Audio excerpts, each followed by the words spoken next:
Hi everyone. आज का हमारा प्लान 12 बाई 15 मीटर का है। हाउस की जो विड्थ है 12 मीटर है और जो लेंथ है 15 मीटर है। हाउस का टोटल एरिया 180 स्क्वायर मीटर का है।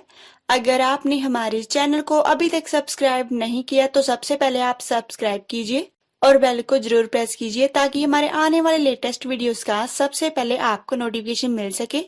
अब हम प्लान को ड्रॉ करेंगे।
अगर आप इस प्लान को डाउनलोड करना चाहते हैं तो इसका लिंक हम डिस्क्रिप्शन में ऐड कर देंगे। और अगर आप इस प्लान का 3D व्यू देखना चाहते हैं तो वीडियो के एंड तक बने रहें और हमारी वीडियो को लाइक शेयर कमेंट जरूर करें।